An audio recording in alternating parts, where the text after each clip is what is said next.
I'm the parent of two graduates, Woodrow Wilson graduates in college, first year grade. She's actually in Princeton. I think where she got all her knowledge is from this school. And she stayed in library so long, she told me so much about it. I never been. As a concerned parent who, when my kids are younger, I didn't know what to do to teach them about money. And me, as a licensed CPA, have you all finished your practice test, right?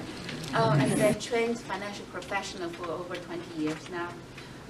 I don't know what to do, what to start when I talk to the kids about this money, right? That's when I start thinking about I should have something. There should be something out there. Until they're growing up now a little, I still haven't found anything. So I went out, started writing the book about it.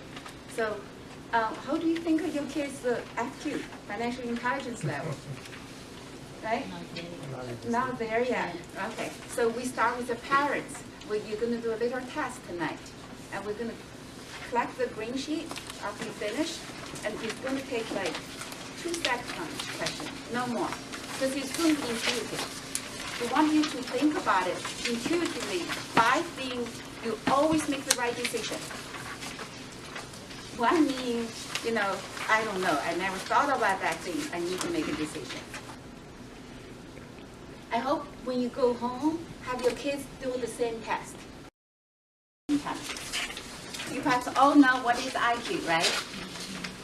And what is EQ, right? So what is their financial intelligence? Being able to process information about finances available and able to make right decisions. Very good. It's really about that one right decision at the right moment. Right? Nothing else. Very simple. But that one right decision takes years of what? Practice, accumulation of experience and knowledge, right? And habit. Right? That's why I want when you go home, have your kids do that test, also time it. It's not if you think what's right and wrong, it's what you do intuitively. When you make that, swipe that card to buy that thing, it's pretty intuitive. Some people don't think too much about it, right?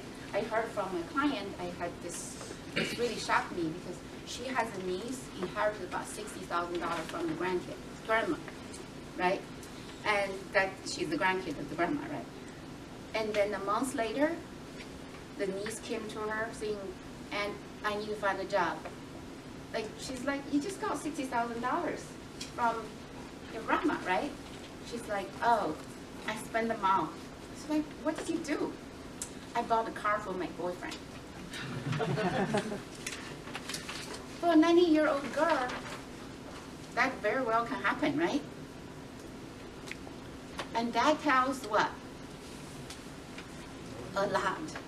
I worry about ever since they were little. Are they going to make the right decision at that moment? How I can prevent it? How I can, shape them and be very comfortable that they're going to make the right decision when the time comes. Right? We need to start early. And we look around, like when my kids are going to high school, like Alicia mentioned, they're going to have one personal finance course they take. It's like online course, 5 weeks. They pass all this test. When I ask them, what did you learn there? And they're like, oh, okay. When I mention some words, they're like, oh, is that mentioned in the class? What that mean? No, I don't quite remember. Right? So that's not enough because it's too short time. Right? So you got to start really early and progressively to get them to get this habit. Right? So we look around, we know, we send the kids to the right school, and we think, we're done. Right? But the school, what does school do? They have one course, right? That's good, better than nothing. But what else they do? They can't. They have the IQs they need to develop the kids, right? Get them all this jam up with all these exams, learning they need to. And these EQs they need to develop, we get them to learn piano, to, participate that activity, this activity, get them leadership up, thinking, right? Who's going to teach them about the financial matters? Where can they learn that? Who? Where? Parents and home, right? So you really, we as a parent, really have a lot to do in this matter.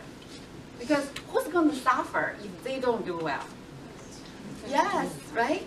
After they graduate from college, either they find a job, they don't like it, or they find a job with low pay, or they want to live in somewhere comfortable, they cannot afford it.